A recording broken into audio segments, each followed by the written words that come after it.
السلام عليكم ورحمة الله وبركاته. إن الحمد لله نحمده ونستعينه ونستغفر ونعوذ بالله من شرور أنفسنا وسيئات أعمالنا. من يهده الله فلا مضل له ومن يضلله فلا هادي له، وأشهد أن لا إله إلا الله وحده لا شريك له، وأشهد أن محمدا عبده ورسوله. أما بعد، رب اشرح لي صدري ويسر لي أمري واحلل عقدة من لساني يفقهوا قولي. رب زدني علما رب زدني علما। সম্মানিত আজকের ক্লাসে উপস্থিত সুপ্রিয় ভাই সকল, সম্মানিত বোন, আলহামদুলিল্লাহ, আল্লাহর বিশেষ রহমতে আজকে আমরা উসুলুল হাদিসের 10ম ক্লাসে উপস্থিত হয়েছি, যেটা আল্লাহ তাআলার তৌফিকেই সম্ভব হয়েছে। তার আর সর্বোপরি আমাদের সকলের প্রাণ প্রিয় নবী করিম মুহাম্মদ মুস্তাফা সাল্লাল্লাহু আলাইহি ওয়াসাল্লামের উপর অসংখ্য শান্তির ধারা বর্ষিত হোক। আল্লাহুম্মা সাল্লি আলাইহি আল্লাহুম্মা বারিক আলাইহি। তো আজকে আমরা তাদলিস সম্পর্কে, তাদলিসের আরো যে 2টি প্রকার রয়েছে সেটিকে জানার চেষ্টা করব। আর এই তাদলিস আপনারা পূর্বে শুনেছেন, জেনেছেন যে এটা মারদুদ প্রকার সমূহের মধ্যে একটি প্রকার, কারণ এর দ্বারা ধোঁকা দেওয়া হয়, জয়ীফ হাদিসকে বিশুদ্ধ হাদিস বলে চালিয়ে দেওয়া হয়। তো এই তাদলিসের 3 প্রকার। একটি হচ্ছে তাদলিসুল ইসনাদ, যেটা আমরা পড়েছি পূর্বের ক্লাসে। আর একটি হচ্ছে তাদলিসুত তাসওয়িয়া, তাদলিসুত তাসওয়িয়া। আর একটি হচ্ছে তাদলিসুস শুয়ুখ, তাদলিসুস শুয়ুখ। তাদলিসুত তাসওয়িয়া এটা কাকে বলে?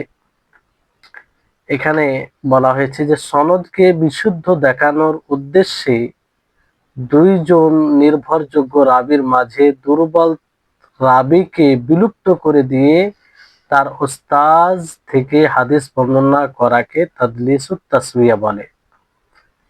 এখানেও ওই তাদলিস করা হচ্ছে, মানে একটা প্রতারণার একটা দিক, যে সনদ যাতে মানুষ দেখে মনে করে নির্ভরযোগ্য, আর 2 জন নির্ভরযোগ্য সেকা রাবীর মাঝে একজন দুর্বল রাবীকে বিলুপ্ত করে দেওয়া হয়, যাতে ওই রাবীর সম্পর্কে না জানতে পারে, যাতে ওই সানাদকে নির্ভরযোগ্য। যেমন ধরেন যায়েদ খালিদ উভয়ই নির্ভরযোগ্য, এর মধ্যে হামিদ রয়েছে যে নির্ভরযোগ্য নয়, দুর্বল। তো এই হামিদকে সরিয়ে দেওয়া হলো, হামিদকে সরিয়ে দেওয়া হলো। উদ্দেশ্য কি? যাতে যায়েদ খালিদ থেকে শুনছে সে সনদটি বিশুদ্ধ মনে করা হয়, বিশুদ্ধ মনে করা হয়। তো বরাবর করে দেওয়া হয়, পরে বিশুদ্ধ সানাদের মতো মানুষ মনে করে। এই জন্য এর নাম হচ্ছে তাদলিসুত তাসওয়িয়া। মানে 2 নির্ভরযোগ্য রাবীর মাঝে এক দুর্বল রাবীকে বিলুপ্ত করে দেওয়া। উদ্দেশ্য কি? যাতে মানুষ মনে করে এটা বিশুদ্ধ সনদ। তো এটাকে তাদলিসুত তাসওয়িয়া বলে। উদাহরণ, যেমন ইবনু আবি হাতিম তার ইলাল গ্রন্থে উল্লেখ করেছেন যে তিনি বলেন, قال سمعت أبي وذكر الحديث الذي رواه إسحاق بن راهوي عن بقية قال حدثني أبو وهب الأسدي النافع عن ابن عمر حديث لا تحمدوا إسلام المرء حتى تعرفوا عقدة رأيه। ইবনু আবি হাতিম বলেন যে আমার পিতা আবু হাতিম বলেছেন যে এই হাদিসের মধ্যে একটি সূক্ষ্ম মারপ্যাচ আছে, যা খুব কম মানুষই বুঝতে পারে। একটা সূক্ষ্ম বিষয় আছে যেটা সকলেই উপলব্ধি বুঝতে পারে না। তা হলো হাদিসের মূল সনদটি এইরকম, মানে এইভাবে হাদিস যেটা আপনাদেরকে শোনানো হলো, কিন্তু এর মূল সনদ কিভাবে আছে? এইভাবে আছে, আন বাকিয়া আন উবাইদিল্লাহ ইবনে আমর আন ইসহাক ইবনে আবি ফারজা আন নাফিইন আন ইবনে ওমর আনিন নবী। তো এটা হচ্ছে মূল সানাদ। এখানে দেখেন যে উল্লেখিত ওবাইদুল্লাহ ইবনু আমরের উপনাম হলো আবু ওয়াহাব। ওবাইদুল্লাহ ইবনু আমর এর উপনাম, কুনিয়াত যাকে আরবিতে বলা হয়, তো এর উপনাম কি? আবু আমর। ওবাইদুল্লাহ ইবনে আমর, আবু ওয়াহাব, উপনাম কি? আবু ওয়াহাব। তার শিক্ষক ইসহাক ইবনু আবু ফারওয়া। ওবাইদুল্লাহ ইবনু উমার যার উপনাম আবু ওয়াহাব, তার শিক্ষক হচ্ছে ইসহাক ইবনু আবি ফারওয়া। আর ইসহাক ইবনু আবি ফারওয়া দুর্বল রাবি, এটা প্রায় সকল মুহাদ্দিসিনের কাছে স্পষ্ট। ইসহাক ইবনু ফারওয়া ইনি দুর্বল রাবি। কিন্তু ওবাইদুল্লাহ ইবনু আমর বানু আসাদ গোত্রের লোক হওয়ার কারণে তার ছাত্র মুদাল্লিস রাবি বাকিয়া ইবনু ইবনু ওয়ালিদ তার নামের শেষে আসাদে যুক্ত করে দিলেন। বাকিয়া ইবনু ওয়ালিদ তার নামের শেষে আসাদে যুক্ত করে দিলেন। কার নামের শেষে? ওবাইদুল্লাহ ইবনে উমারের নামের শেষে আসাদে যুক্ত করে দিলেন। আর এই নামে তিনি কারো কাছে পরিচিত নন। এই নামে তিনি কারো কাছে পরিচিত নন। মানে ওবাইদুল্লাহ ইবনে আমর ইনি আসাদি নামে পরিচিত নয়। আর এইভাবে ওনার নামটা নেওয়া হলো। এবার যখন সনদ থেকে তার শিক্ষক দুর্বল রাবি ইসহাক ইবনু ফারওয়াকে মুদাল্লিস রাবি বাকিয়া বিলুপ্ত করে দিলেন। ইসহাক ইবনু ফারওয়া, আবি ফারওয়া, যিনি দুর্বল রাবি, ওনাকে বাকিয়া বিলুপ্ত করে দিলেন। তখন হাদিস শাস্ত্রে যাদের জন্য কম, তারা মনে করলো যে সব তো ঠিকই আছে, মানে ইসহাক ইবনে আবি ফারওয়া দুর্বল, সে যখন দেখা যায় না, তো হাদিসের পুরো সনদটা ঠিক দেখা যাচ্ছে। কিন্তু যদি ওবাইদুল্লাহ ইবনু আমরের আসল নাম উল্লেখ করতেন, তাহলে সকল মুহাদ্দিস বুঝে যেতেন যে তার শিক্ষক তো ইসহাক ইবনে ফারওয়া। মানে ওবাইদুল্লাহ ইবনে আমর, উনার কিন্তু শিক্ষক ইসহাক ইবনে আবি ফারওয়া, কিন্তু ইনার নামকে ইনার নামের সাথে আসাদি জড়িয়ে দিয়েছে। কি জড়িয়ে দিয়েছে? আসাদি, যে নামে তিনি পরিচিত নন। ফলে মানুষ যারা জানে ওবাইদুল্লাহ ইবনে ওমরকে, তারা বুঝতে পারে না যে এটা সেই ওবাইদুল্লাহ ইবনে ওমর। আর ওবাইদুল্লাহ ইবনে ওমর ইনার যদি আসল নাম দেয়, তো সকল মুহাদ্দিস জেনে যাবেন যে ইনার তো শিক্ষক ইসহাক ইবনে আবি ফারওয়া। আর ইসহাক ইবনে আবি ফারওয়া ইনি জয়ীফ।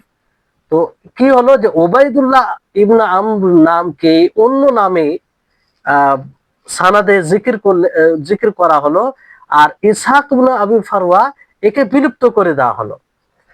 ফলে নাফে, মানে ইসহাক ওবাইদুল্লাহ ইবনে আমর, এনার শিক্ষক সরাসরি নাফে নয়।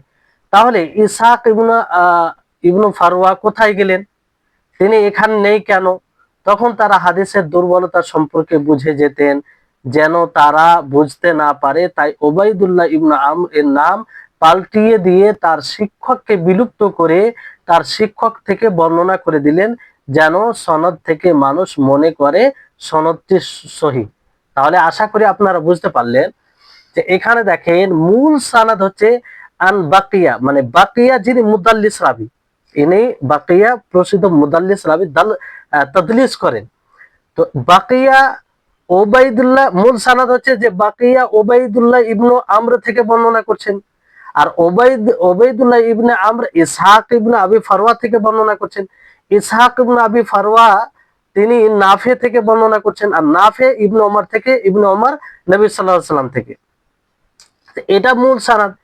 এবার এই সানাদটি যদি উল্লেখ করা হয়, তো মুহাদ্দিসগণ জেনে যাবে যে হাদিসটি দুর্বল। কেন? ইসহাক ইবনে আবি ফারওয়া দুর্বল রাবি। ইসহাক ইবনে আবি ফারওয়া দুর্বল রাবি, তো ফলে হাদিসটি জয়ীফ হবে। তো যাতে মানুষ বুঝতে না পারে যে হাদিসটি জয়ীফ, ফলে বাকিয়া কি করলো? ওবাইদুল্লাহ ইবনে আমর এই নামটিকে প্রথমে অন্য নামে সানাদে উল্লেখ করলো, মানে আসাদি যুক্ত করে দিল। তার নামের শেষে কি যুক্ত করলো? আসাদি। মানে আসাদি, ওবাইদুল্লাহ ইবনে আমরকে আসাদি বলে জানা যায় না, মানুষ কেউ চিনে না। তো বাকিয়ার উদ্দেশ্য হচ্ছে যাতে মানুষ বুঝতে না পারে যে সেই ওবাইদুল্লাহ ইবনে আমর, এই জন্য আসাদি যুক্ত করে দিল। আর আসাদি যুক্ত করে দেওয়ার পরে পরবর্তীতে কি করলো? যে ইসহাক ইবনে আবি ফারওয়াকে বিলুপ্ত করে দিল। কারণ সকলে জানে যে ওবাইদুল্লাহ ইবনে আমর ইনার শিক্ষক ইসহাক ইবনে আবি ফারওয়া যায়ীফ দুর্বল, ফলে ইসহাক ইবনে আবি ফারওয়াকে বিলুপ্ত করে সরাসরি নাফে থেকে মানে রেওয়ায়াত করছে, এরকমটা উল্লেখ করলো যে ওবাইদুল্লাহ ইবনে আমর আসাদি যাতে চিনতে না পারে ওবাইদুল্লাহ ইবনে আমরকে, এই জন্য আসাদি লাগিয়ে বললো নাফে থেকে তিনি বর্ণনা করছেন। আর মধ্যে ইসহাক ইবনে আবি ফারওয়া থেকে ইসহাক ইবনে আবি ফারওয়াকে বিলুপ্ত করে দেওয়া হলো। কি করে দেওয়া হলো? বিলুপ্ত করে দেওয়া হলো। তো এটা যখন বিলুপ্ত করে দেওয়া হলো তখন মানুষ সানাদটি দেখে কি বলবে যে সানাদটি সঠিক। আর আপনারা তাদলিসুত তাসবিয়া এর সঙ্গে কি বললেন যে দুই নির্ভরযোগ্য রাবির মাঝে এক দুর্বল রাবিকে কি করে দেওয়া, মানে বিলুপ্ত করে দেওয়া।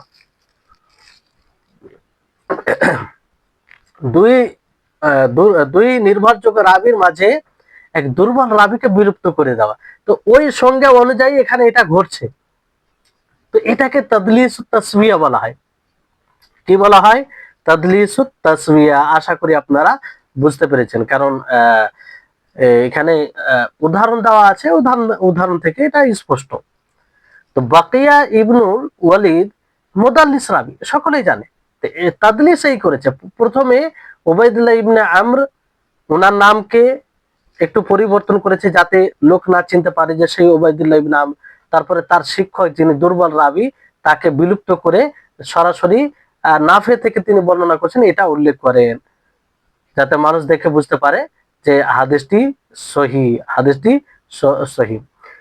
তো তাদলিসের এই প্রকারটিকে মুহাদ্দিসিনগণ সবচেয়ে জঘন্য প্রকার বলে আখ্যায়িত করেছেন, সবচেয়ে জঘন্য। কারণ উদ্দেশ্যই হচ্ছে ধোঁকা। উদ্দেশ্যই হচ্ছে কি? ধোঁকা। যে এক দুর্বল রাবিকে বিলুপ্ত করে দেয় যাতে মানুষ কি মনে করে যে সনদটি সহি। আর এর নিকৃষ্ট হওয়ার কারণ এখানে বর্ণনা করছে যে তাদলিস করার উদ্দেশ্য হলো হাদিসটিকে সহি বলে চালিয়ে দেওয়া। তো নিকৃষ্ট এটি প্রকার। আর তাদলিস তাসবিয়া সবচেয়ে নিকৃষ্ট। তাদলিস বলার কারণ দুইজন নির্ভরযোগ্য রাবি যারা একে অপরের সাথে সাক্ষাৎ করেছেন, দুইজন নির্ভরযোগ্য রাবি যারা একে অপরের সাথে সাক্ষাৎ করেছেন তাদের মাঝ থেকে একজন দুর্বল রাবিকে বিলুপ্ত করে দেওয়া হলে সাধারণ জনগণ মনে করবে যে হাদিসটিতে কোনো সমস্যা নেই। মানে যে যেমন ধরেন এখানে ওবাইদুল্লাহ ইবনে আমর ও উনার শিক্ষক ইসহাক ইবনে আবি ফারওয়া, তো ইসহাক ইবনে ফারওয়া উনি ইসহাক ইবনে আবি ফারওয়া ওনার শিক্ষক ওবাইদুল্লাহ ইবনে আমরের, তো ওই ইসহাক ইবনে আবি ফারওয়াকে বিলুপ্ত করে সরাসরি নাফে। তো নাফে এবং ওবাইদুল্লাহ ইবনে আমর এনারা দুইজনই নির্ভরযোগ্য রাবি আর দুইজনই একে অপরের সাথে সাক্ষাৎ করেছেন। তো যখন ইসহাক ইবনে আবি ফারওয়াকে বিলুপ্ত করে দেওয়া হলো তো মানুষ স্বাভাবিক এটা মনে করবে যে তারা হয়তো একে অপরকে শুনেছে, কোনো সমস্যা নেই, হাদিসটি হয়তো তার কাছ থেকে শুনেছে, এরকম মনে করবে। বুঝতে পারলেন? তো এই হচ্ছে বিষয়। তো অনেকে মনে করবে সমস্যা নেই, কারণ যে দুইজন নির্ভরযোগ্য রাবি দেখা যাচ্ছে তারা এক অপরের সাথে সাক্ষাৎ করেছেন, তাই তারা একজন আরেকজনকে দেখে হাদিস শুনেছেন, এমনটাই স্বাভাবিক, এমনটাই মনে করবে মানুষ। এভাবে যেহেতু মানুষ বেশি ধোঁকা খায় তাই এটাকে সবচেয়ে নিকৃষ্ট তাদলিস বলা হয়। তাহলে যদি আপনাকে জিজ্ঞাসা করা হয় যে তাদলিস তাসবিয়া এটা সর্বনিকৃষ্ট প্রকার কেন, তাহলে আপনি যেন বলতে পারেন, বিষয়টি আপনার কাছে যেন স্পষ্ট হয়। এবার আসুন তাদলিসুস শুয়ুখ কাকে বলে। তাদলিসুস শুয়ুখ বলা হয় রাবি যার কাছ থেকে হাদিস বর্ণনা করেছেন তিনি হয়তো দুর্বল, তখন কেউ যেন তাকে চিনতে না পারে তাই নাম, উপনাম, উপাধি ইত্যাদি পরিবর্তন করে দিয়ে এমন নামে উল্লেখ করবেন যে নামে তিনি মানুষের কাছে পরিচিত নন। তাদলিসুস শুয়ুখ মানে এখানে পুরোপুরি শিক্ষকের সাথে সম্পৃক্ত, এই জন্য তাদলিসুস শুয়ুখ মানে যার কাছ থেকে হাদিস বর্ণনা করবে তিনি দুর্বল, তিনি কি দুর্বল। তো ওনার যদি সরাসরি নাম নেওয়া হয় তাহলে মানুষ তো স্পষ্ট ভাবে বুঝতে পারবে যে ওনার কাছ থেকে রিওয়ায়াত করেছে, উনি তো দুর্বল, তো ধরা খেয়ে যাবে।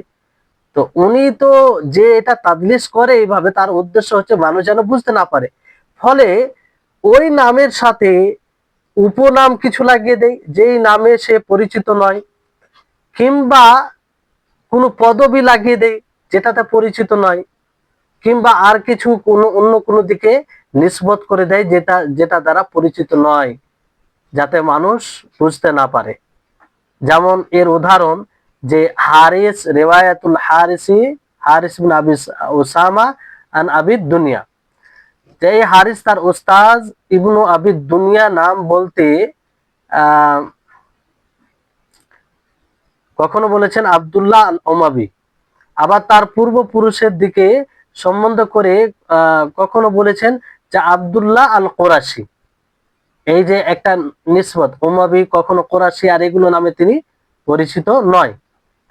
তো এই ধরনের তাদলিস নিন্দনীয়, তবে তুলনামূলকভাবে অন্য দুটি প্রকারের চেয়ে খুব কম নিন্দনীয়। উপরে যে আপনারা তাদলিসুল ইসনাদ পড়লেন, তাদলিসুল তাসবিয়া পড়লেন, এই দুটি প্রকারের তুলনায় এই তাদলিসুল সুয়ুক একটু কম, তার চেয়ে নিচে, নিম্ন স্তরে, নিন্দার দিক দিয়ে, নিকৃষ্টর দিক দিয়ে, কিন্তু ওপরে দুটো বেশি। আর সবচেয়ে বেশি কি তাদলিসুল তাসবিয়া, কারণ এখানে কোনো রাবিকে বাদ দেওয়া হয়নি, বরং উক্ত রাবিরই অপরিচিত নামে বর্ণনা করা হয়। এখানে কোনো রাবিকে বিলুপ্ত করা হয়নি। তাদলিসুল ইসনাদে সেখানেও বিলুপ্তর বিষয় রয়েছে, আর তাদলিসুল তাসবিয়া এখানেও বিলুপ্তর বিষয় রয়েছে, কিন্তু এখানে বিলুপ্ত করা হয় না। তবে যদি যার নাম পরিবর্তন করা হয়েছে তিনি যদি দুর্বল রাবি হন, তাহলে এইভাবে তাদলিস করা হারাম হবে, এই তাদলিসও হারাম হবে, কারণ সেটা উম্মতের সাথে সুস্পষ্ট প্রতারণা ও ধোঁকাবাজি। এভাবে কি করা হয়, উম্মতকে ধোঁকা দেওয়া হয়।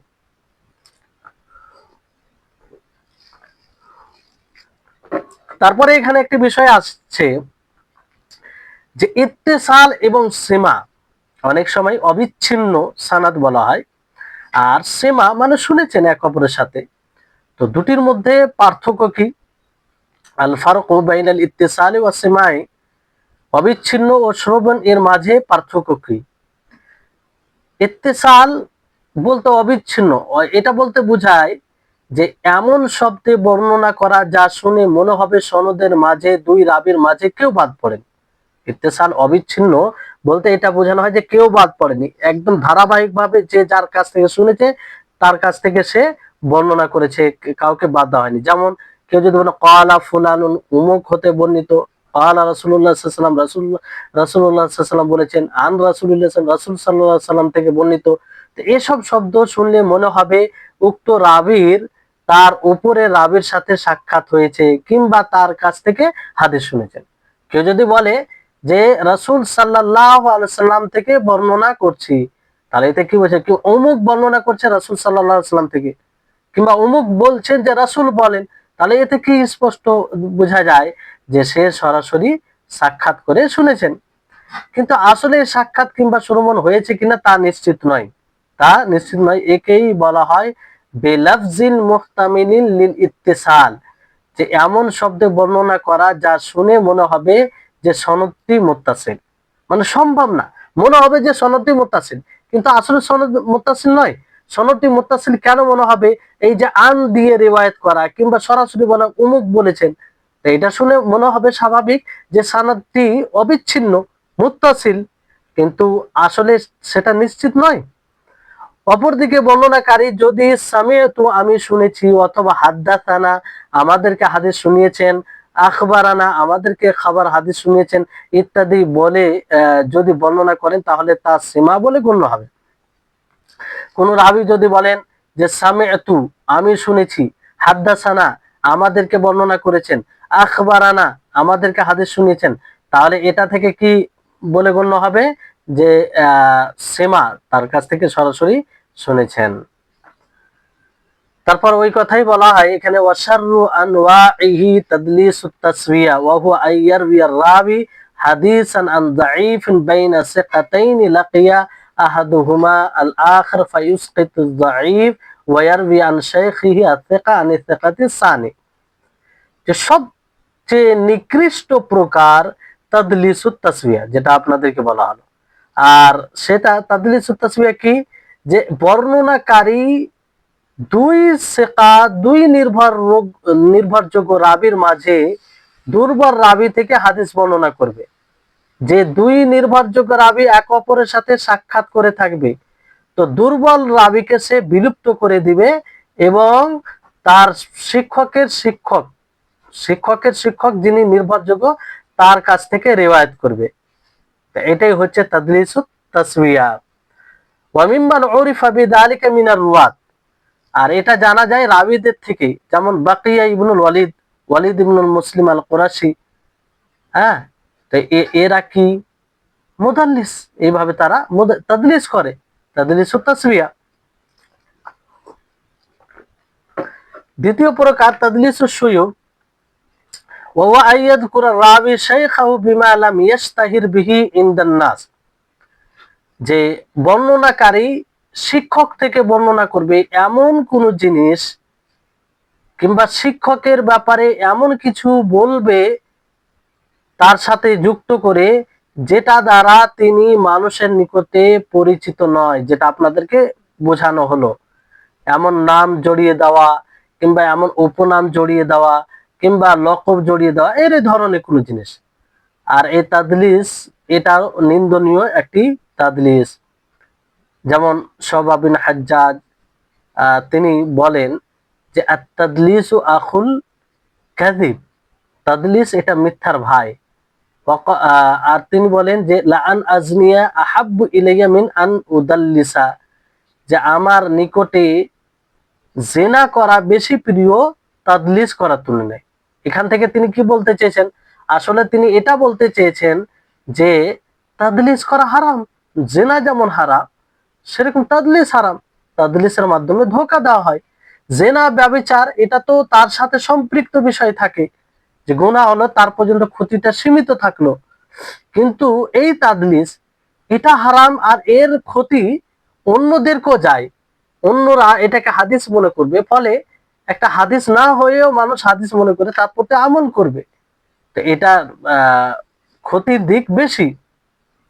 এই জন্য একটি নীতিমালা বলা হয় যে ওয়ামান উরিফা বিতাদলিসি আন গায়রি সিকাতি লাম ইউকবাল হাদিসুহু হাত্তা ইউসাররিহা বিস-সামা'i, যে নির্ভরযোগ্য রাবী বর্ণনাকারী ছাড়া তাদলিস যাদের ব্যাপারে জানা যাবে, লাম ইউকবাল হাদিসু, তার হাদিস গ্রহণযোগ্য হবে না যতক্ষণ পর্যন্ত সে শুনেছে এরকম সুস্পষ্ট করবে না, শুনেছে এরকম সুস্পষ্ট করবে, ততক্ষণ পর্যন্ত শোনা যাবে না, এটা সুস্পষ্ট করতে হবে। যাদের ব্যাপারে তাদলিস জানা গেছে নির্ভরযোগ্য ছাড়া, তাদের তাদলিসের বিষয়টি এরকম, যে যতক্ষণ না স্পষ্ট না করবে যে শুনেছি, ততক্ষণ পর্যন্ত সেটা গ্রহণযোগ্য হবে না, গ্রহণযোগ্য হবে না। তো মুদাল্লিসের রাবী বর্ণনার হুকুম, এটা আমরা বুঝতে পারলাম। এরপর আসুন এখানে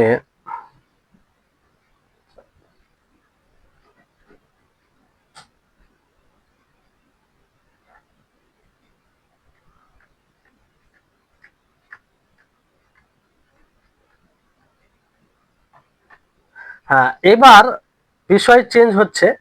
আমরা মুদাল্লিস তাদলিস জানলাম, তাদলিস কাকে বলে, মুদাল্লিস কাকে বলে, এবং তাদলিসের প্রকার, তিনটি প্রকার, তাদলিসুল ইসনাদ, তাদলিসুত তাসবিয়া, তাদলিসুস শুয়ুখ, এবং এই তিনটি প্রকারের মধ্যে কোনটি সর্বনিকৃষ্ট আর কেন নিকৃষ্ট, আর তিনই প্রকার তাদলিস হারাম, তিনই প্রকার তাদলিস হারাম, আর এগুলো জয়ীফ প্রকার মধ্যে আসে।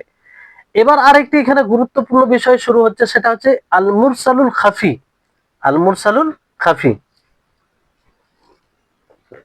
একটি মুরসাল আপনারা পূর্বে পড়েছেন যে মুরসাল কাকে বলে।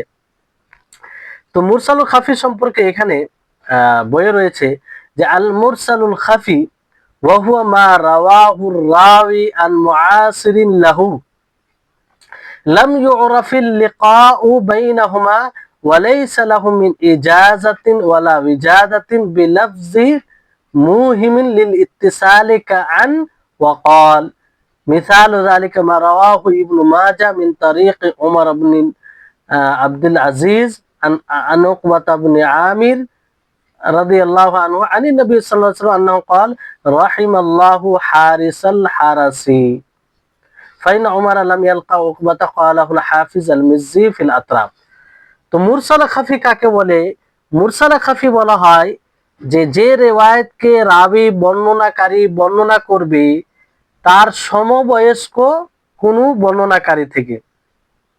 মুআসির মানে সমবয়স্ক, তার জমানা পেয়েছে এরকম, কিন্তু তাদের মাঝে যে সাক্ষাৎ হয়েছে এটা স্পষ্ট হবে না, তাদের লেখা জানা যাবে না। তার সমবয়স্ক তার থেকে রিওয়ায়াত করবে, কিন্তু তাদের মাঝে যে সাক্ষাৎ হয়েছে এটা জানা যাবে না। আর না তার পক্ষ থেকে, যার কাছ থেকে রিওয়ায়াত করছে তার পক্ষ থেকে রিওয়ায়াতের অনুমতি থাকবে, না তার নিকটে কোনো বিজাদা থাকবে, কোনো পাণ্ডুলিপি থাকবে, সংরক্ষণ থাকবে। তো এইরকম রাবির থেকে এমন শব্দতে রিওয়ায়াত করবে যেমন হবে সানাদটি অবিচ্ছিন্ন। সানাদটি কি? অবিচ্ছিন্ন। যেমন আন দিয়ে রিওয়ায়াত করা ও সরাসরি বলা, কলা বলা, এটাকে মুরসালুল খাফি বলে। আল মুরসাল খাফি। তো মুরসালা খাফি যে তার সমবয়স্ক থেকে রিওয়ায়াত করবে, কিন্তু তার সাথে সাক্ষাৎ হয়েছে কিনা এটা জানা যাবে না, না তার পক্ষ থেকে অনুমতি আছে, না তার পক্ষ থেকে কোনো পাণ্ডুলিপি আছে যা থেকে রিওয়ায়াত করবে। তো সে এমন ভাবে রিওয়ায়াত করবে যেমন হবে সানাদটি অবিচ্ছিন্ন, আন দিয়ে অথবা কলা দিয়ে। এর উদাহরণ মারাওয়াহু ইবনু মাজাহ মিন তারিক উমর ইবনে আব্দুল আজিজ, যে ইবনু মাজাহ তিনি রিওয়ায়াত করেন ওমর ইবনে আব্দুল আজিজের তরিক থেকে, তিনি উকবা বিন আমির থেকে রিওয়ায়াত করেন, আর উকবা বিন আমির নবী সাল্লাল্লাহু আলাইহি সাল্লাম থেকে রিওয়ায়াত করেন আর বলেন রাহিমাল্লাহু হারিসাল হারাসি, আল্লাহ তাআলা রহম করুন। তো এইটি হাদিস, এখানে উমর আসলে উকবার সাথে সাক্ষাৎ করেনি। এখানে যে আপনারা দেখছেন যে ওমর ইবনে আব্দুল আজিজ উকবা থেকে রিওয়ায়াত করছেন, তো ওমর ইবনে আব্দুল আজিজ উকবা বিন আমির এর সাথে সাক্ষাৎ করেনি। তো সাক্ষাৎ করেনি, সমবয়স্ক ওই জামানাতেই ছিল, কিন্তু সাক্ষাৎ করেনি, এটা মানে জানা যায়নি, ফলে এটা মুরসাল খাফি। বুঝতে পারলেন? এটি আরো ভালোভাবে বুঝবেন। দেখেন যে অনুবাদে যে আর তা এমন হাদিস যা রাবি তার সমসাময়িক এমন কোন মুহাদ্দিসের কাছ থেকে বর্ণনা করবে যার সাথে তার সাক্ষাৎ হয়নি এবং তার পক্ষ থেকে তার হাদিস বর্ণনার অনুমতিও নাই, কিংবা তার কাছ থেকে পাওয়া কোনো পাণ্ডুলিপিও তার কাছে নেই, তাও আবার এমন শব্দে বর্ণনা করবে যা শুনে মনে হবে যে হাদিসটি মুত্তাসিল, অবিচ্ছিন্ন, আন দিয়ে অথবা কলা দিয়ে। এর উদাহরণ আপনারা দেখলেন। তো মুরসালে খাফি এটি আসলে এর অর্থ কি? যে গোপনীয় মুরসাল। আর মুরসাল মানে শিক্ষককে ছেড়ে তার উপর থেকে সরাসরি বর্ণনা করে। পরিভাষায় রাবি তার সমসাময়িক অথবা সাক্ষাৎ হয়েছে এমন কোন রাবি থেকে এমন হাদিস বর্ণনা করবে যা তার কাছ থেকে শুনেনি, সমবয়স্ক, তার সাথে সাক্ষাৎ হয়নি। তো সাক্ষাৎ হয়নি তো কি করে শুনবে? এরকম রিওয়ায়াত করবে, তাও আবার এমন শব্দে বর্ণনা করবেন যার দ্বারা শোনার কথা বোঝা যায়। মানে সাধারণত কেউ যদি এটা দিয়ে বর্ণনা করে কলা কিংবা আন দিয়ে, তাহলে এটা থেকে কি বোঝা যায়? যে সরাসরি শুনেছেন, অথচ সে শুনেনি, কি করেনি? শুনেনি। তো এখানে আপনারা পূর্বে একটা মুরসাল পড়েছেন, তাহলে মুরসাল আর মুরসাল খাফি, তো মুরসাল কাকে বলে এটাও আপনারা জানতে পেরেছেন, এবং মুরসালে খাফি কাকে বলে এটাও জানতে পারলেন। তো উভয়টার মাঝে পার্থক্যটা কি? পার্থক্যটা বুঝতে হবে, কারণ দুটোকে এক করে দিলে হবে না। মুরসাল বলতে বোঝায় যে ওস্তাদের সাথে ছাত্রের সাক্ষাৎই হয়নি।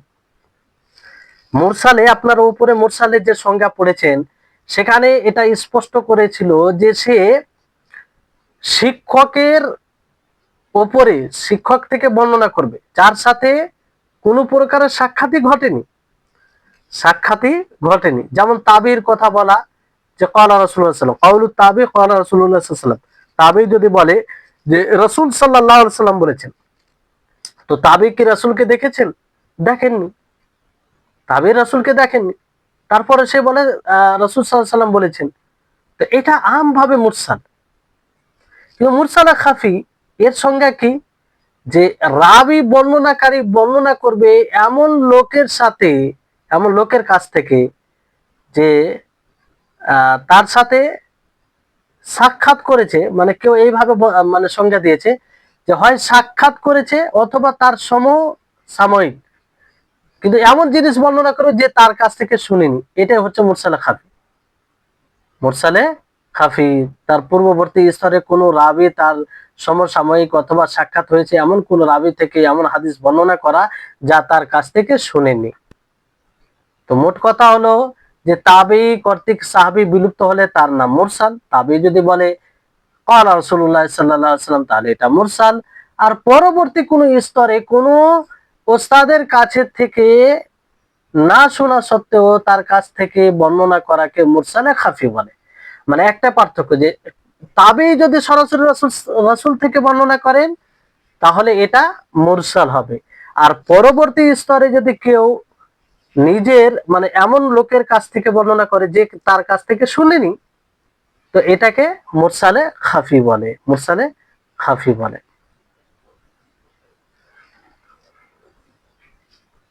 তো এই হচ্ছে মুরসালে খাফি।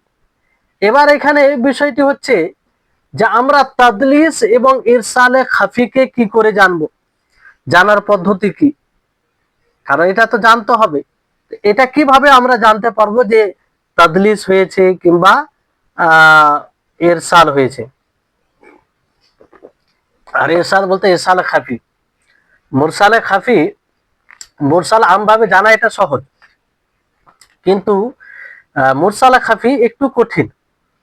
এখানে বলা হচ্ছে যে ইউরাফু তাদলিস ওয়াল ইরসালুল খাফি বি উমুরি, যে তাদলিস এবং ইরসালে খাফি এটা কিছু বিষয়ের মাধ্যমে জানা যায়। তার মধ্যে একটি কি, ইখবারুল মুদাল্লিসি আবিল মুরসিলি নাফসিহি বিযালিকা, যে মুদাল্লিস যে তাদলিস করেছে সে নিজে নিজেই বলবে যে এটা আমি এইভাবে রিওয়ায়াত করেছি, তাদলিস করেছি। অথবা মুরসিল সে নিজে নিজে বলবে যে আমি যার কাছ থেকে রিওয়ায়াত করছি তার কাছ থেকে আমি শুনিনি বা সাক্ষাৎও করিনি, তো অথচ আমি রিওয়ায়াত করেছি। তো মুদাল্লিস হয় মুরসিল, তারা নিজে নিজেই এটা বলবে যে এটি রিওয়ায়াত তাদলিস অথবা ইরসালে খাফি, মুরসালে খাফি। তো এটা দ্বারা জানা যাবে, যেমন অনেক রিওয়ায়াতের ব্যাপার আছে। অনুরূপ ভাবে আরেকটি পদ্ধতি হচ্ছে যে আইয়ুরাফা আদমু সিমাইহি মিম্মান রাবিয়া আনহু মুতলাকান আও লিযালিকাল হাদিস বিখুসুসি বিনাস ইমাম মিন আইম্মাতি হাদা শান, যে এটা জানা যাবে যে তার না শোনা, তার কি না শোনা, তা থেকে যার কাছ থেকে সে রিওয়ায়াত করেছে। মানে এটা জানা যাবে যে আসলে যার কাছ থেকে রিওয়ায়াত করছে একজন রাবী বর্ণনাকারী তার কাছ থেকে শুনিনি, এটাই স্পষ্ট হবে। এটা স্পষ্ট হলে বুঝে যেতে হবে যে সে আসলে তার কাছ থেকে শুনেনি। কিংবা ওই হাদিসের ক্ষেত্রে বিশেষ করে কোন ইমামের কথা দ্বারা এটা প্রমাণিত হবে। যেমন কোন ইমাম যদি বলে যে এই বর্ণনাকারীর কাছ থেকে কোনো রিওয়ায়াতই শুনেনি, তো তা থেকে নির্ভরযোগ্য কোনো বর্ণনাকারী মানে মুহাদ্দিস যদি বলে থাকে যে এই ব্যক্তি অমুকের কাছ থেকে শুনেনি, তাহলে এটা থেকে জানা যাবে যে সে শুনেনি অথচ সে বর্ণনা করেছে। তার মানে কি, তার মানে কি মুরসাল অথবা মুদাল্লিস। তো তাদলিস এবং মুরসালে খাফি কয়েক ভাবে চেনা যায়। তার মধ্যে একটি হলো তাদলিসকারী বা মুরসালকারী রাবী নিজেই সে ব্যাপারে জানিয়ে দিবেন। আরেকটি হলো ইলমুল হাদিসের কোন ইমামের উক্তির মাধ্যমে জানা যাবে যে যার কাছ থেকে তিনি হাদিস বর্ণনা করেছেন তার কাছ থেকে তার শ্রবণ মোটেও প্রমাণিত নয় অথবা তার কাছ থেকে নির্দিষ্ট কোনো হাদিস শোনেননি। তাহলে এখানে তিনটি পদ্ধতি বলা হয়েছে, মুরসাল, ও তাদলিসকে জানার। তাদলিস ও মুরসালে খাফিকে কিভাবে আপনি জানবেন তার তিনটি মাধ্যম বলা হয়েছে। একটি হচ্ছে রাবির নিজের স্বীকৃতি মাধ্যমে, দ্বিতীয় হচ্ছে ওস্তাদের সাথে বর্ণনাকারীর সাক্ষাৎ প্রমাণিত না হলে, তারপরে যদি রিওয়ায়াত করে এরকম ভাবে যে সে মনে হচ্ছে শুনেছে, তাহলে জেনে নিতে হবে এটা মুরসাল অথবা মুদাল্লিস। তৃতীয় হচ্ছে যে ওস্তাদের কাছ থেকে সরাসরি হাদিস বর্ণনা করার পর আবার মাঝে অন্য কোনো রাবিকে প্রবেশ করানোর মাধ্যমে। ওস্তাদের কাছ থেকে সরাসরি হাদিস বর্ণনা করার পর অন্য কাউকে রাবিকে যদি প্রবেশ করায়, তাহলে এটার মাধ্যমে তাদলিস বোঝা যাবে। মুরসালে খাফি বলেন আর মুদাল্লিস বলেন, এর হুকুম কি? এর হুকুম দুটোই অগ্রহণযোগ্য, না মুরসালে খাফি গ্রহণযোগ্য, না তাদলিস মুদাল্লিস গ্রহণযোগ্য। এই হচ্ছে ইরসালুল খাফি, মুরসালে খাফি।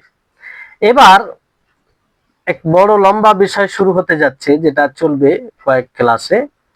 সেটা হচ্ছে যে রাবির মধ্যে ত্রুটি, আসবাবুত তা'নি ফির রাবি, রাবির মধ্যে ত্রুটি, অভিযুক্ত হওয়ার মানে রাবি যে অভিযুক্ত তার কারণ সমূহ। কি কারণে রাবি ত্রুটিযুক্ত, অভিযুক্ত, তাহান রয়েছে। আসবাবুত তা'নি ফির রাবি আশারাতুন, রাবির অভিযুক্ত হওয়ার কারণ মোট 10টি রয়েছে। কটি রয়েছে? 10টি রয়েছে। বাদুহা আশাদ্দু কাদহাম মিন বাদ, তো সেই 10টির মধ্যে কিছু কারণ অন্য কারণের তুলনায় বেশি কঠোর, বেশি মানে জটিল। যেমন খামসাতুম মিনহা তারজিউ ইলা আদালাতি রাবি, এই সেই 10টি অভিযুক্ত কারণ, রাবির অভিযুক্ত হওয়ার কারণের মধ্যে 5টি কারণ রাবির ন্যায় পরায়ণতার সাথে সম্পৃক্ত। আদালতুর রাবি, রাবির আদালতের সাথে সম্পৃক্ত, রাবির ন্যায় পরায়ণত চরিত্রবান হওয়ার সাথে সম্পৃক্ত। তার মধ্যে সে 5টি কি কি ভালো করে আপনারা মনে রাখবেন। আল কিদ, মিথ্যা, আল কিদ আল মিথ্যা, ওয়াত্তুহমা বিল কাযিব, সরাসরি মিথ্যা নয় কিন্তু মিথ্যার অপবাদ লাগানো হয়েছে তার উপরে, এটাও একটা রাবির ন্যায় পরায়ণের সাথে সম্পর্কিত বিষয়। তো মিথ্যা, এক চরিত্রবান মানুষ, কোনো মানুষ যদি মিথ্যা কথা, মিথ্যা বলে, তাহলে তাকে চরিত্রবান বলবে কেউ? কেউ বলবে না। অনুরূপভাবে মিথ্যা অপবাদ তার উপরে লাগে যে এগুলো কাজে জড়িয়ে থাকে। তারপর আগে এক একটার ব্যাখ্যা আসবে ইনশাআল্লাহ। তারপরে 3 নম্বর হচ্ছে ফিস্ক, গুনাহ, প্রকাশ্যভাবে গুনাহ কাজ, সবটার ব্যাখ্যা আসবে। তারপরে বিদআত, বিদআত যে করবে বিদআত। 5 নম্বর হচ্ছে জেহালাত, অজ্ঞতা, দ্বীনের জ্ঞান থেকে দূরে থাকা, তো এটা এর মধ্যে আসবে। তো এই 5টি যে কারণ বলা হলো আপনাদেরকে, এই 5টি কারণ রাবির বর্ণনাকারীর ন্যায় পরায়ণতার সাথে, তার চরিত্রর সাথে সম্পৃক্ত বিষয়। আপনাকে জিজ্ঞাসা করা হতে পারে যে রাবির অভিযুক্ত হওয়ার যে 10টি কারণ রয়েছে, তার মধ্যে 5টি কারণ রাবির বর্ণনাকারীর সাথে যেটা সম্পর্ক, তার চরিত্রবান হওয়ার সম্পর্ক, সেগুলো কি কি? তো কি বলবেন? আল কিদ, আত তুহমা বিল কিদ, আল ফিসক, আল বিদআ, আল জিহালা। তারপরে বলা হচ্ছে যে ওয়া খামসাতুন তাউদু ইলা যাবতির রাবি, যে আর 5টি কারণ রয়েছে যেটা রাবির স্মৃতি শক্তির সাথে সম্পৃক্ত, ধারণ শক্তির সাথে সম্পৃক্ত। আর সেগুলো কটি? 5টি। তাহলে 5টি আদালাতুর রাবির সাথে সম্পৃক্ত, আর 5টি জবতুর রাবির সাথে সম্পৃক্ত। তো সেই 5টি কি কি? একটি হচ্ছে ফুহশুল গালাত, অতিমাত্রায় ভুল করা, অতিমাত্রায় বেশি বেশি করে ভুল করা। ওয়া কাসরাতুল গাফলা, 7 নম্বর কি? গাফিল হওয়া, উদাসীন হওয়া, হয়ে যাওয়া। ওয়াহাম, ওয়াহাম হয় যে এটা না এটা এরকম ওয়াহাম হয়ে যায়। মুখালাফাতুস সিকাত, নির্ভরযোগ্য রাবির বিরোধিতা করা, নির্ভরযোগ্য রাবির বিরোধিতা করা। আর 10 নম্বর হচ্ছে অসুল হিফজ, মন্দ স্মৃতিশক্তি। আর এই যে পাঁচটা বলা হলো, ফুহসুল গালাত বলেন, কাসরাতুল গাফলা বলেন, ওয়াহাম বলেন, মুখালাফাতুস সিকাত বলেন, সুউল হিফজ বলেন, এই পাঁচটা কার সাথে সম্পৃক্ত? রাবির জব্তের সাথে, রাবির সংরক্ষণের বিষয়ের সাথে এই পাঁচটি সম্পৃক্ত। প্রত্যেকটির ব্যাখ্যা আসবে পরবর্তীতে। ওয়াইলাইকা তারতিবুহা হাসবা শিদ্দাতি তা'সিরিহা ফিল রাদ, আর তার কঠোর প্রভাবের হিসাবে এটা তারতিব দেওয়া হয়েছে, মানে যে যতটা কঠোর তাকে প্রথমে আনা হয়েছে। যেমন দেখেন, যেটা আদালত রাবির সাথে সম্পৃক্ত, প্রথমে আল কিজব, মানে সবচেয়ে এটা কঠোর, তারপরে কঠোর আত্মহমা বিল কিজব, তারপরে কঠোর ফিসক, তারপরে বিদআত, তারপরে জেহালাত। এই হচ্ছে বিষয়। এখানে অনুবাদ দেখেন যে রাবি অভিযুক্ত হওয়ার কারণ 10টি, যার একটি অপরটির চেয়ে বেশি ক্ষতিকর।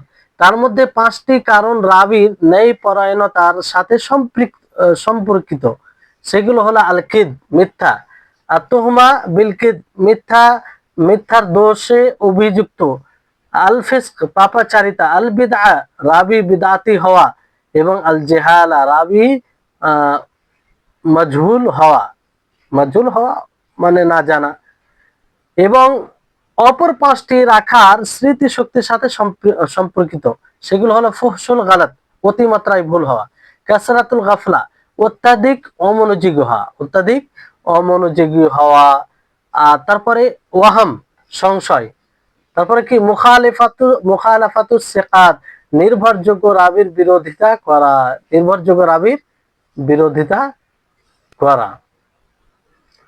তারপর সুউল হিফজ, সংরক্ষণের দুর্বলতা, প্রত্যাখ্যানের ক্ষেত্রে সেগুলোর অধিক ক্রিয়াশীলতা অনুসারে প্রকারগুলো ধারাবাহিক বিবরণ তোমার সামনে তুলে ধরা হলো। তাই হচ্ছে, তাহলে 10টি কারণ আপনারা জানতে পারলেন। 5টি কারণ আদালত রাবির সাথে সম্পর্কিত, আর 5টি কারণ জব্ত রাবির সাথে সম্পর্কিত। আসবাব এখানে বলা হয়েছে সাবাবের বহুবচন, যার অর্থ হচ্ছে কারণ, উদ্দেশ্য। আর তার বলতে যে আসলে দোষ ত্রুটিকে বোঝানো হয়েছে। এখানে কি দোষ ত্রুটি, এমনি আবিধানিক অর্থ যদি দেখেন তাহলে এর অর্থ খোঁচা মারা, আঘাত করা, অভিযুক্ত করা, এরকম অর্থ আসে। তা এই এই 10টি কারণ কি হাদিস দুর্বল হওয়ার কারণ। সনদের কোন রাবির মধ্যে এই 10টি কারণের কোনো একটি পাওয়া গেলে সে হাদিস দুর্বল বলে সাব্যস্ত হয়, দুর্বল বলে সাব্যস্ত হয়। সেই কারণগুলো দুই ভাগে বিভক্ত। প্রথম ভাগ রাবির ন্যায়পরায়ণতার সাথে সম্পর্কিত এবং দ্বিতীয় ভাগ রাবির সংরক্ষণের সাথে সম্পর্কিত। এই ধারাবাহিক বিবরণ কিতাবের মধ্যে উল্লেখ করা হয়েছে। তো এখানে একটা বিষয় আপনারা পড়লেন যে কিযব, তো যে মিথ্যা কথা বলবে সে কাযযাব। তো কাযযাব এবং মুত্তাহাম বিল কিযব, এই দুটোর মধ্যে পার্থক্য কি? এই দুটোর মধ্যে পার্থক্য কি এটা জানতে হবে, বুঝলেন?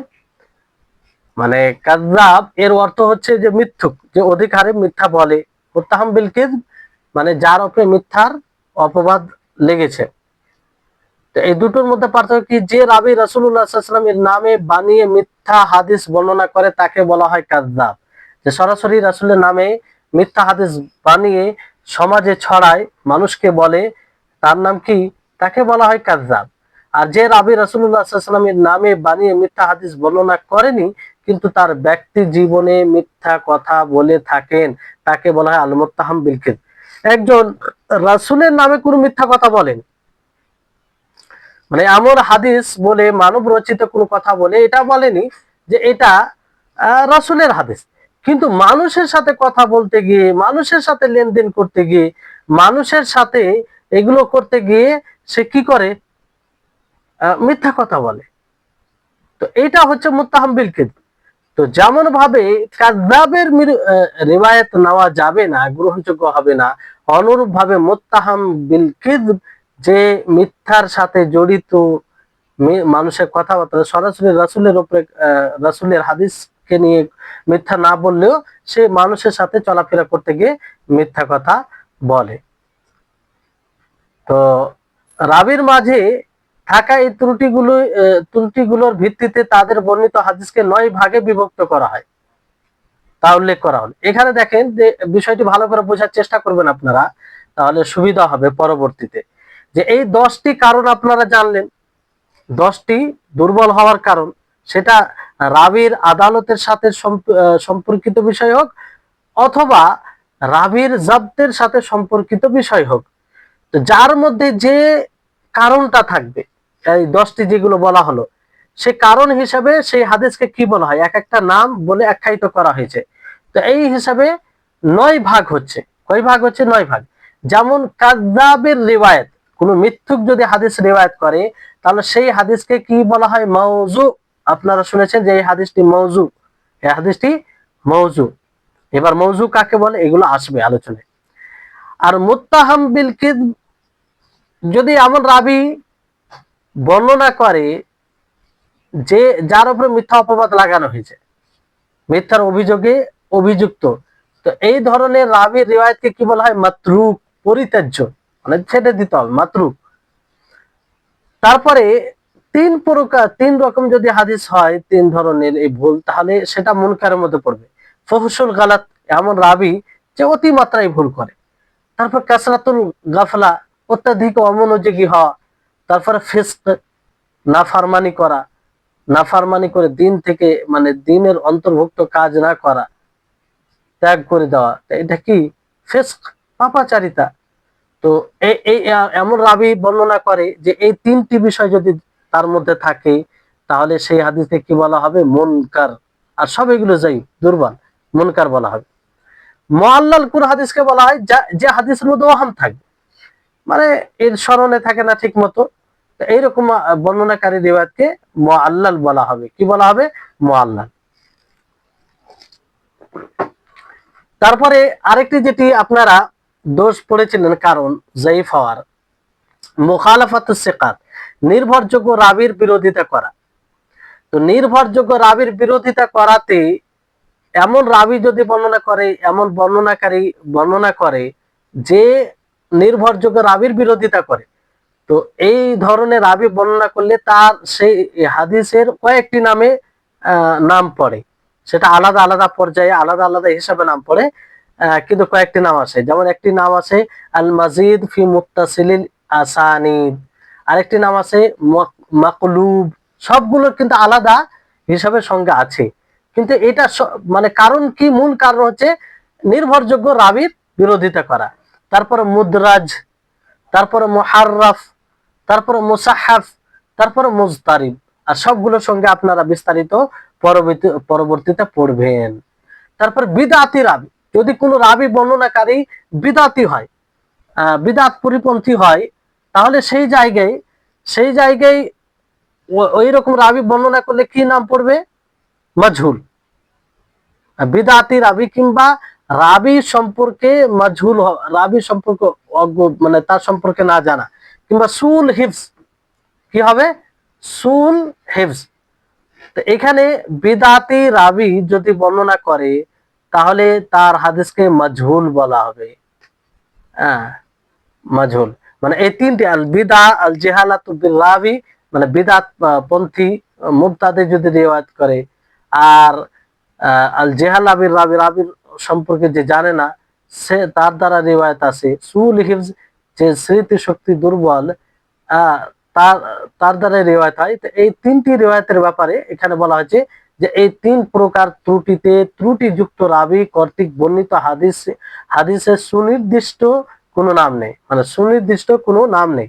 তবে মাজহুল এর একটি ভাগ তথা মুবহাম রাবি কর্তৃক বর্ণিত হাদিসকে কেউ কেউ মুবহাম বলেছেন। তবে মাজহুল এর একটি ভাগ তথা মুবহাম রাবি কর্তৃক বর্ণিত হাদিসকে কেউ কেউ মুবহাম বলেছেন। জি, তাহলে আশা করি আপনারা এটা বুঝতে পারলেন। এটা খুব ভালোভাবে বোঝার আপনাদের দরকার আছে, আর আশা করি বুঝতে পেরেছেন। তারপরে বিষয় শুরু হচ্ছে যে প্রথম যেটা কারণ আল কিদ, মিথ্যা, রাবির দোষ ত্রুটির মধ্যে মিথ্যা, আর এটা রাবির ন্যায়পরায়ণতার সাথে সম্পর্কিত বিষয়। তো আল্লাহর রাসূলের নামে নবীর মিথ্যা আরোপ করা প্রথম কারণ, আল্লাহর রাসূলের নামে রাবির মিথ্যা আরোপ করা, মিথ্যা কথা বলা। ওয়ায়ুসাম্মা খাবারুল কাযিবি আলাইহি আল মাওদু, মিথ্যুকের খবরকে, মিথ্যুক যদি কোনো হাদিস বর্ণনা করে তাহলে সেই খবরকে কি বলা হয়? মওযু বলা হয়। কি বলা হয়? মওযু। আল খাবারুল মওযু ওয়া হুকমু রিওয়ায়াতিহি, খাবারে মওযু এবং সেই রিওয়ায়াতের হুকুম কি, বিধান কি। তাহলে মওযু, মওযু আপনারা শুনে থাকেন জাল হাদিস, যাকে জাল। আল মওযু এটার আবিধানিক অর্থ হচ্ছে আল ইখতিলাক ওয়াল ইফতিরা, মানে বানানো, বানানো, ইখতিলাক তৈরি করা, ইখতিলাক মানে তৈরি করা, আর ইফতিরা মানে বানিয়ে বলা, ইফতারা মানে বানিয়ে বলা। ফলে মৌজু হাদিস কি হবে? মৌজু হাদিস জাল হাদিসকে বলা হবে। এক কথায় জাল হাদিসকে মৌজু হাদিস বলে। এটার সংজ্ঞা এইভাবে দিতে পারেন যে খাবারে মৌজু এর সংজ্ঞা কি, আরবিতে কি বলবেন? হুয়াল মুখতালাক আল মাকযুব আলা রাসূলিল্লাহি সাল্লাল্লাহু আলাইহি সাল্লাম, সেটা তৈরিকৃত এবং মিথ্যা রাসূল সাল্লাল্লাহু আলাইহি সাল্লাম, রাসূল রাসূল সাল্লাল্লাহু আলাইহি সাল্লামের উপরে সেটা তৈরি করা হয়, মানব রচিত কথা হয়, কোনো মানুষের কথা হয়, আর নবীর উপরে মানে নবীর দিকে নিসবত করা হয় যে নবী সাল্লাল্লাহু আলাইহি সাল্লাম বলেছেন, অথচ নবী সাল্লাল্লাহু আলাইহি সাল্লাম বলেনি। তো ওয়া তাহরুমু রিওয়ায়াতুল আখবারিল মাওদুআ মুতলাকান ইল্লা মা বায়ানি ওয়াদইহা ওয়া কাশফি আওয়ারিহা লিকাউলি রাসূলিল্লাহ সাল্লাল্লাহু আলাইহি ওয়াসাল্লাম মান হাদাসা আন্নি হাদিসান ইউরা আন্নাহু কাযিবুন ফাহুয়া আহাদুল কাযযাবিন, রাওয়াহু মুসলিম। তো এখানে বলা হয়েছে যে মওযু রিওয়ায়াত করা, জাল হাদিস রিওয়ায়াত করা এটা হারাম। এই জাল হাদিস রিওয়ায়াত করা যাবে না। তবে হ্যাঁ, যদি কোনো ব্যক্তি এই ধরনের হাদিস বর্ণনা করে, সাথে সাথে এই হাদিসটি মওযু, জাল হাদিস, তার আসল বিষয়টি মানুষের উপরে, মানুষের সামনে সম্মুখে স্পষ্ট করে, তাহলে এতে সমস্যা নেই।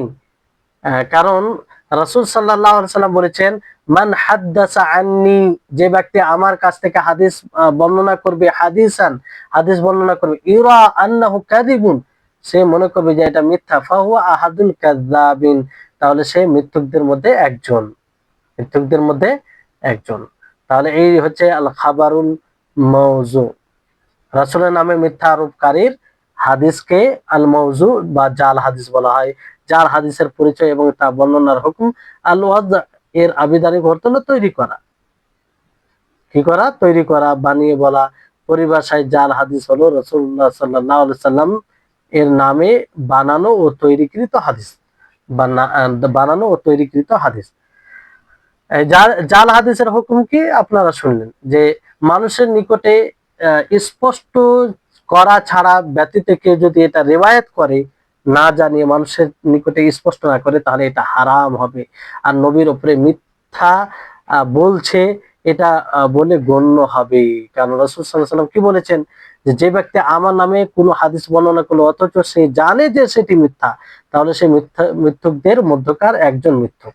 তো কোন মওযু হাদিস আপনি বর্ণনা করছেন, জাল হাদিস বর্ণনা করছেন, আপনি জানেন জাল হাদিস, তারপর আপনি এমনি বলে ছেড়ে দিলেন, তাহলে আপনিও নবীর উপরে মিথ্যা বলছেন, এটা বলে গণ্য করা হবে।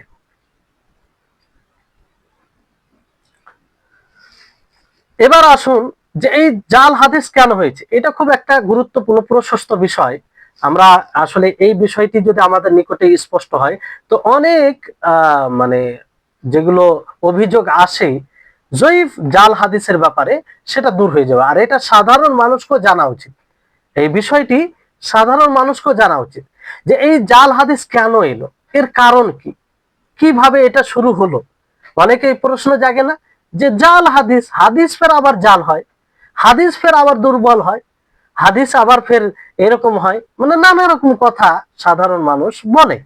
তো বিষয়টি স্পষ্ট না থাকার কারণে, আর এই বিষয়টি শুধু আহলে ইলমদের মাঝে সীমিত থাকলে হবে না, মানে যারা ইলমের সাথে জড়িয়ে আছে তাদের সাথেই সীমিত থাকলে হবে না, বরং বরং মানুষের সামনে এটা উন্মোচন করতে হবে, স্পষ্ট করতে হবে, মানুষ যেন জানে। অনেকে জাল হাদিস বলে, জয়ীফ হাদিস বলে, তো মানুষ গুরুত্বই দেয় না যে জাল হাদিস জয়ীফ, মানে একটা মানে ভাবে যে মানে এটা কোন জিনিস, জয়ীফ হাদিস আবার ফের কি, মানে স্পষ্ট ধারণা থাকে না। তো এটা আমি মনে করি যে সকলের সামনে এটা স্পষ্ট হওয়া উচিত, যে যখন কোন আলেম জাল হাদিস বলবে, মওযু হাদিস বলবে, জয়ীফ হাদিস বলবে, তো তার প্রেক্ষাপট যেন তার সামনে ভেসে ওঠে, ফলে সে নিজেও বুঝতে সহজে সক্ষম হবে, অন্যদেরকেও বুঝাতে তার সুবিধা হবে। এই বিষয়টি আমভাবে মানে ব্যাপকভাবে আলোচনা করা দরকার, ব্যাপকভাবে আলোচনা করা দরকার, তাহলে বিষয়টি সহজ হবে। তো এখানে ওই কারণগুলি বলা হয়েছে যে এই জাল হাদিস কেন রচনা করা হলো, জাল হাদিস কিভাবে শুরু হলো। তো এই জাল হাদিসের কারণগুলো কি এখানে হেডলাইন দিয়েছে যে দাওয়াইল ওয়াদাই, হাদিস জাল করার কারণ সমূহ, মানে জাল হাদিস কেন হলো। তো দাওয়াইল ওয়াদাই ওয়াল কাযিব কাসীরা মিনহা মা ইয়ালি, মানে হাদিস জাল হওয়ার কারণ, মিথ্যা ভাবে হাদিস বর্ণনা করার কারণ এর অনেকগুলো রয়েছে, তার মধ্যে কিছু কারণ এখানে বর্ণনা করা হয়েছে, বলা হয়েছে। তো এক নম্বর কারণ হচ্ছে কাসদুত তাকাররুব ইলাল্লাহি সুবহানাহু ওয়া তাআলা বিওয়াদ'i মা ইউরাগিবুন নাস ফি তাআতিহি ওয়া ইউরাহিবুহুম আন মা'সিয়াতিহি কামা ফাআলা বা'দুল মানসুবিন ইলা যুহদি ওয়াস সালাহি, যে আল্লাহ তাবারক ওয়া তাআলার নৈকট্য লাভ করার উদ্দেশ্যে কিছু মানুষ জাল হাদিস বর্ণনা করেছে। কেন? যাতে সেই জাল হাদিস দ্বারা মানুষকে আল্লাহর ইতাআতে আগ্রহী করা হয় এবং তাদের মধ্যে আল্লাহর নাফরমানি থেকে ভীতি প্রদর্শন করা হয়। যেমন ভাবে অনেক জাহিদ, নিজেকে মুত্তাকি যারা বলে, মানে তাকওয়াশীল বলে, সুফি টাইপের লোক, সমাজ সংস্কারক লোক মনে করে তারা এই ধরনের হাদিস রচনা করেছে। বুঝতে পারলেন? যে মানুষ যে ভাবলো যে মানুষ তো গুনাহ করছে, মানুষ পাপে জড়িয়ে গেছে, একটা হাদিস বর্ণনা করে দিল, রাসূল বলেনি, সে কোনো মানে নির্ভরযোগ্য সনদ থেকে পায়নি, সে এই মনে করে একটা হাদিস রচনা করে দিল যে মনে হয় এটা শুনলে মানুষ দিনের দিকে ধাবিত হবে, দিনের দিকে এগিয়ে আসবে। সহজ সরল তারা মানুষ, সহজ সরল বলতে কি এটা বড় অন্যায়, বড় অপরাধ করেছে তারা, তাদের জন্য কত মানুষ ভুল জিনিসের উপর আমল করেছে। তো এইভাবে তারা হাদিস রচনা করেছে যে মানুষকে সৎ আমলের প্রতি আগ্রহী করার জন্য। এই জান্নাতে এত বড় নিয়ামত আছে, খুব বেশি বেশি করে তার ফজিলত বর্ণনা করে দিল, অথচ কোনো হাদিসে সেটা বিবরণ নেই, রাসূল সাল্লাল্লাহু আলাইহি সাল্লাম থেকে প্রমাণিত নেই, একটা বানিয়ে হাদিস বলে দিল। তো এই কারণে আর এইগুলো দ্বারা বেশি মানুষ ধোঁকা খেয়েছে। কারণ এই সব হাদিস রচনা কারা করেছে? যারা মূলত, যাদের বাহ্যিক খুব সুন্দর, মানে তাদের পোশাক এবং তারা পরেজগার বলে সমাজে পরিচিত ছিল, সমাজ সংস্কারক বলে পরিচিত ছিল, সমাজের সংশোধনকারী জাহিদ বলে পরিচিত ছিল। তো যখন তারা কোনো কথা বলতো মানুষ এক বাক্যে গ্রহণ করতো। যেমন আজকে কারো লম্বা টুপি, লম্বা পাঞ্জাবি, লম্বা দাড়ি হলেই বাস হলো যে কথা তার ঠিক হবে, সে কি মিথ্যা কথা বলতে পারে? আজকেও এই ধারণায় মানুষ প্রতারিত হয়, আর মানুষ এই বেশে মানুষকে প্রতারণা করে। মানুষ এখনো শিক্ষা নেই। তো মানুষের দাড়ি বড় হলে, পাঞ্জাবি পোশাক সুন্দর হলে, ইসলামী বেশ অবলম্বন করলেই যে ভালো হয়ে যাবে তা নয়, এটা শুরু থেকেই ধোঁকা দিয়ে আসছে এই নীতিতে। তারপরও আমরা শিক্ষা নিই না, এখনো বড় এক সংখ্যা এই ধারণাতে প্রতারিত। যে আমার হুজুর বলেছেন সে এত ভালো, তার দাড়ি মাশাআল্লাহ, তার ব্যবহার চরিত্র মাশাআল্লাহ, এই বলে যে তিনি বলেছেন সেটা কি খারাপ হবে? এটা কোনো দলিল নয়। তো যাই হোক, কথা অন্যদিকে চলে যাচ্ছে।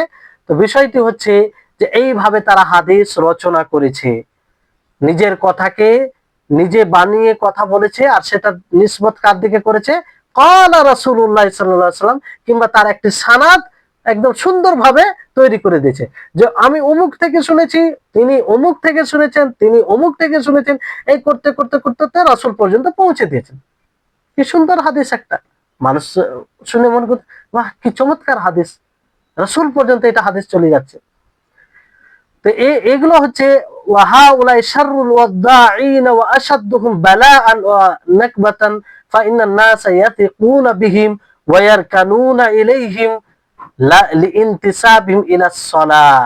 আর এরা হাদিস রচনাকারীর মধ্যে সবচেয়ে নিকৃষ্ট, এরা সর্বনিকৃষ্ট, আর সবচেয়ে ওরা বিপদ, মানুষের জন্য বিপদ, তারা মানুষের জন্য বালা তারা। কারণ মানুষ স্বাভাবিকভাবে তাদের উপরে ভরসা করে এবং তাদের কথাকে, প্রত্যেকটা কথাকে গ্রহণ করে। কারণ তাদের ব্যাপারে মানুষ ধারণা রাখে যে তারা সমাজ সংস্কারক কিংবা তারা ভালো কাজ করে, এই বিষয়টি তারা লক্ষ্য করে। এই জন্য তাদের কথা এক বাক্যে এটা আহ আহ মেনে নেয়। তারপরে এদের মধ্যে যেমন যারা মিথ্যা মানে এইভাবে হাদিস বানিয়ে সমাজে করত, সমাজে প্রচার প্রসার করত, তাদের মধ্যে ওয়ামিন হাউলাইল্লাযীনা কানু ইউকাযযিবুনা হিসবাতান ওয়া তাকাররুবান ইলাল্লাহ। আর তাদের মধ্যে যারা আল্লাহর নৈকট্য লাভ করার উদ্দেশ্যে মিথ্যা মানে হাদিস বানিয়ে মানুষকে বলতো। নৈকট্য বা উদ্দেশ্য খারাপ নয়, এ থেকে আপনি চিন্তা করুন যে উদ্দেশ্য ভালো হলেই আমল ভালো হবে, হবে না। এর অপর অনেক দৃষ্টান্ত আছে যে উদ্দেশ্য দেখেন কত বড় এটা অন্যায়, আর সেই অন্যায়ের সাথে কি সুন্দর একটা উদ্দেশ্য।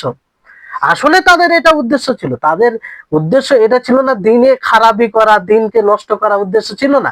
উদ্দেশ্য কি ছিল? আল্লাহ তাআলার তাকাররুব, আল্লাহ তাআলার নৈকট্য লাভ করা, মানুষকে দিনের কাছে করে দেওয়া। কিন্তু এইটা উদ্দেশ্য করেও কত বড় অন্যায় করছে একটু ভাবুন। আর এই কাজে যিনি জড়িত ছিলেন একজন, তার মধ্যে হচ্ছে আবু ইসমা নূহ ইবনে আবি মারিয়াম আল মারওয়াজি। সে এইভাবে হাদিস রচনা করত। তিনি এর কাজী ছিলেন। আর নূহ আল জামে বলে, নূহ আল জামে তিনার উপাধি ছিল। আর তিনি ইমাম আবু হানিফা থেকে শিক্ষা অর্জন করেছিলেন, ইবনে আবি লাইলা থেকে। তারপরে বলা হয় যে যেমন তিনি অনেকগুলো রিওয়ায়াত বর্ণনা করেন ইকরামা থেকে। মানে হাদিসের, কোরআনের ফজিলতে বহু রিওয়ায়াত তিনি বর্ণনা করেন, বহু রিওয়ায়াত বর্ণনা করেন। তো ওনাকে জিজ্ঞাসা করা হয় যে মিন আইনা লাকা আন ইকরামাতা আন ইবনে আব্বাস ফি ফাযাইলিল কুরআনি সূরাতান ওয়া লাইসা হাযা ইনদা আসহাবি ইকরামাতা। যে আপনি ইকরামা থেকে কোথা থেকে বর্ণনা করলেন, যে কোথা থেকে এগুলো রিওয়ায়াত, কোরআনের প্রত্যেকটি সূরার ফজিলত আপনি বর্ণনা করলেন? ইকরামা থেকে, ইকরামা আব্দুল্লাহ ইবনে আব্বাস থেকে ফাযাইল কোরআনে প্রত্যেক সূরার আপনি ফজিলত বর্ণনা করেছেন। অথচ ইকরামা একজন প্রখ্যাত, ওনার ছাত্ররা কেউ রিওয়ায়াত করেনি। ওনার যেগুলো ছাত্র তারা কেউ এইভাবে রিওয়ায়াত করেনি। আপনি যেগুলো সূরার ফজিলত সম্পর্কে রিওয়ায়াত করছেন, আর যদি উনি বলে থাকেন ইকরামা থেকে আসে, আসলে ইকরামা থেকে এটা বর্ণনা হয়, তো অবশ্যই ইকরামার যে আরো ছাত্র রয়েছে তারাও তো বর্ণনা করবে, তারাও তো কেউ বলে থাকবে। তারা কেউ বর্ণনা করছে না, আর আপনি এইভাবে প্রত্যেকটি সূরার ফজিলতে আপনি হাদিস বর্ণনা করছেন। তখন তিনি কি বলেন? ফাকালা ইন্নী রাআইতুন নাসা قد أعرضوا عن القرآن واشتغلوا بفقه أبي حنيفة ومغازي ابن إسحاق فوضعت هذا الحديث حسبة। ওনার শব্দ, ওনার নিজের স্বীকৃতি, স্বীকার করছে। তিনি বলছেন যে আমি যখন মানুষকে দেখলাম যে মানুষ কোরআন থেকে দূরে সরে যাচ্ছে, কোরআন থেকে দূরে সরে যাচ্ছে, এবং তারা আবু হানিফার ফিক নিয়ে ব্যস্ত হয়ে যাচ্ছে, ইবনু ইসহাকের মাগাজি যে বই যুদ্ধের ব্যাপারে সেটা নিয়ে ব্যস্ত হয়ে যাচ্ছে, তাতে পড়তে ব্যস্ত হয়ে যাচ্ছে। এই জন্য আমি এইগুলো হাদিস রচনা করলাম, যাতে আবু হানিফার ফিক শাস্ত্র ছেড়ে আবু ইবনু ইসহাকের মাগাজি ছেড়ে রাসূলের দ্বীনের দিকে ফিরে আসে। দেখেন, নিজে স্বীকার করছেন যে আমি এই জন্য হাদিস বানিয়েছি। তাহলে যারা বলেন যে হাদিস আবার মৌজু কি করে হয়, হাদিস আবার জাল কি করে হয়, হাদিস আবার দুর্বল কি করে হয়, তাদেরকে শোনাতে হবে, প্রেক্ষাপট জানতে হবে। তাদেরকে যদি এইভাবে বোঝানো হয় তো অবশ্যই তারা বুঝবে, বলবে, তারাই বলবে যে না, হাদিসে যাচাই করা প্রয়োজন আছে। না হলে অনেক হাদিস মনে করে আমরা আমল করব রাসূলের হাদিস, অথচ সেটা হাদিস নয়। আর মনে রাখবেন, এটা কোনো সময় হতে পারে না যে রাসূলের কথা সেটা যেটা রাসূলের কথা নয় আর সেটা রাসূলের কথা বলে কিয়ামত পর্যন্ত সেটা বাকি থাকবে, এটা কোনোদিন হবে না। কারণ এটা দ্বীন, এই দ্বীনের হেফাজতের দায়িত্ব আল্লাহ তাআলা নিয়েছেন। যেমন কোরআনের হেফাজতের দায়িত্ব নিয়েছেন আল্লাহ তাআলা, তো কোরআনের হেফাজতের দায়িত্ব নেওয়ার মানেই হচ্ছে দ্বীনের হেফাজতের দায়িত্ব নেওয়া। কারণ কোরআনকে আমরা বুঝতে কখনো সক্ষম হতে পারি না হাদিস ছাড়া। এই জন্য দেখেন মুহাদ্দিসিন কিরাম, এমন এমন লোক আল্লাহ তাআলা এমন মানুষকে নিযুক্ত করে দিয়েছেন, যে এমন পারদর্শী বানিয়েছেন, যেমন এক সোনার স্বর্ণ দেখে বুঝতে পারে যে এটা স্বর্ণ, আসল স্বর্ণ, খাঁটি স্বর্ণ না খাঁটি স্বর্ণ নয়। অনুরূপ ভাবে কিছু কিছু মুহাদ্দিসিন কিরাম আছেন, সাহাবী তাবিঈনদের মধ্যে এরকম গত হয়েছে যে তারা লোক দেখে কিংবা হাদিসের শব্দ শুনে বলে দিত যে তোমার কথায় জয়ীফের গন্ধ আসছে, জাল হাদিসের গন্ধ আসছে। ভালো বুঝতে পেরেছেন? এই বিষয়টি ভালোভাবে জানতে হবে। আজকে এখান থেকে ইতি করছি। ইনশাআল্লাহ আরো কিছু কারণ আছে, যে কারণগুলো আপনাদের সম্মুখে আগামী ক্লাসে বলা হবে। আর এটি খুব গুরুত্বপূর্ণ, এই বিষয়টি উন্মুক্তভাবে আমি মনে করি সকলকেই বোঝা দরকার, যাতে মানুষ সহি যায়িফ মাউজু যখন শুনবে হাদিসের হুকুম, তখন যেন এর প্রেক্ষাপট তার নিকটে ভেসে ওঠে, ফলে সে সহজভাবে গ্রহণ করতে পারে। আল্লাহ তাআলা আমাদের সকলকে যেন সঠিকভাবে এই সব বিষয়কে বোঝার তৌফিক দান করেন। আল্লাহ তাআলা যেন আমাদের ইলমে বারাকা দান করেন। আর সর্বোপরি যেন আমরা আমাদের ব্রেনকে, মেধা শক্তিকে আল্লাহ তাআলা প্রশস্ত করেন। কারণ আল্লাহ তাআলার সহযোগিতা ছাড়া আমরা কিছু অর্জন করতে সক্ষম হতে পারি না। ওয়া আখির দাওয়ানা আনিল হামদুলিল্লাহি রাব্বিল আলামিন। আসসালামু আলাইকুম ওয়া রাহমাতুল্লাহি ওয়া বারাকাতুহু।